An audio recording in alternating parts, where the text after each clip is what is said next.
Hello, welcome back to the Wildlands for our final episode of a day in the life of off-grid homesteaders. Today we have perfect weather, bit of sun, bit of cloud, not too much wind, no rain, so I'm going to get the dogs out and take you along with us and show you the lanes around the area where we live.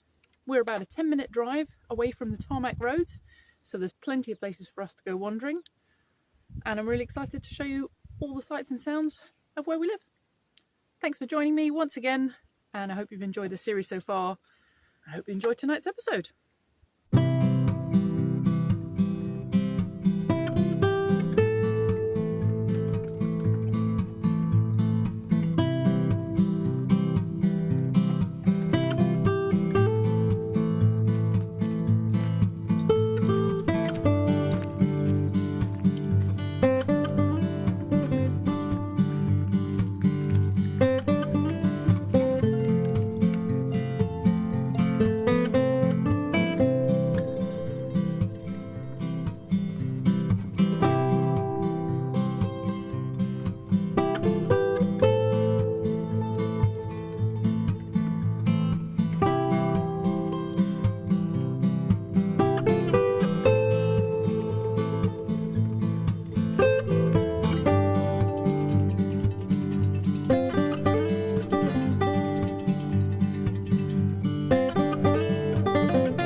Wanted to show you these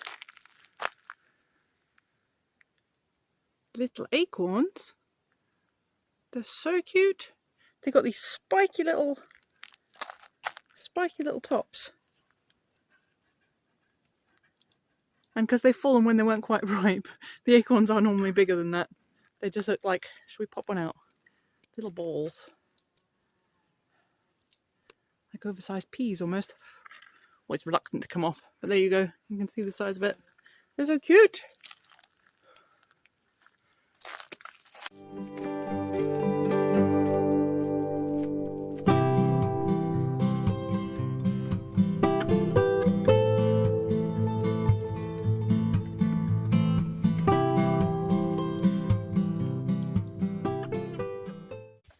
There's an awful lot of olive trees around near where we live. Lots of teeny tiny little stands of olives. Groves, and sometimes they just have 10 or 20 trees in. This one's it's about 10 or 15, but the trees are beautifully cared for and they're covered in olives, some of them going black already. And it's coming up at olive pruning time, so the farmers around here, they'll come and pick the olives when they're ripe in about a month or so, and at the same time they cut down some of the branches that they need to prune off.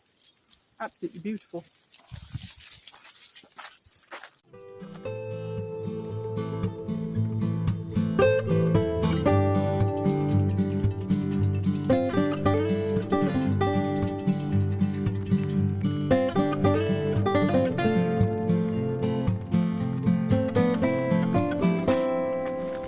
This is something you see quite often around the lanes.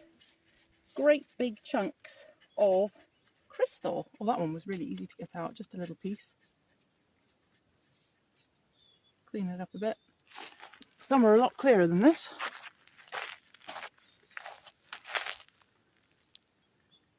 But still very beautiful.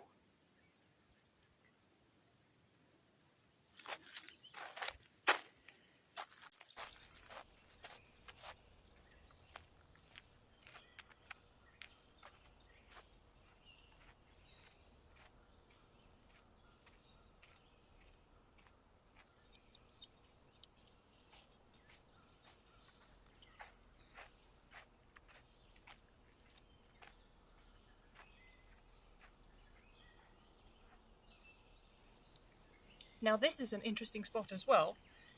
This kind of depression, it's kind of filled in a little bit now, but it's a much bigger depression in the winter.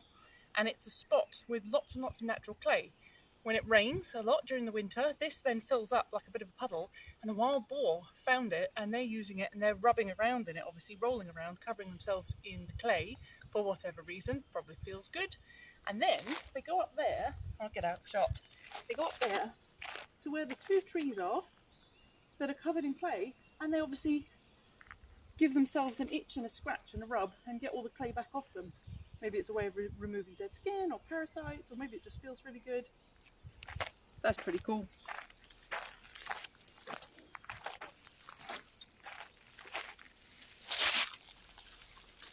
What I was just telling you about crystals, look at the size of that. I'd love to come up here one day and excavate it and bring it back to our land. I believe it's rose quartz, pink quartz, with a lot of iron in it as well. It's gorgeous. I've admired it every day that I've walked past for the last 3 years.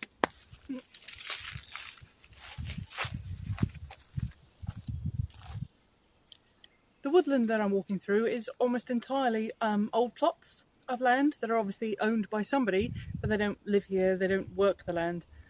For every one tiny olive grove that's well kept, and the olives are obviously picked and the trees are pruned, there must be another 5, maybe even another 10 plots where you can see old olive trees, fig trees, grapevines, things like that, but also lots and lots of pine trees and broom and brambles and rock rose, and that's all come up and just, it's all gone wild. Nobody's caring for it.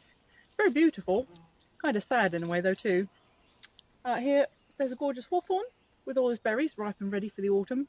Last year I came out and foraged loads of hawthorn berries, but this year there doesn't seem to be such an abundance of them, so I'm going to leave them on the trees for the birds. I dried mine and I've been using them to make tea.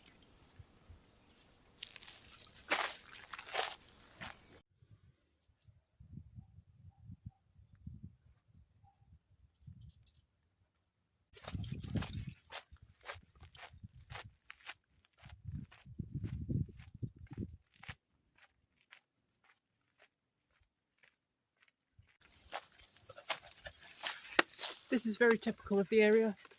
You've got some olive trees. There's a little fig there growing from the stump of an old one that's obviously died down. You've got some grapevines up there too. And these beautiful old walls.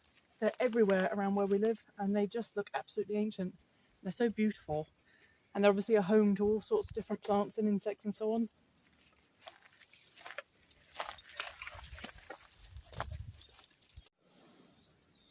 There's another very typical view around here.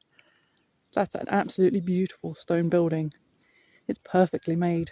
Lovely straight flat walls. Recently re-roofed, I think. I don't believe anybody lives in there. I think it's just a farm building, a barn.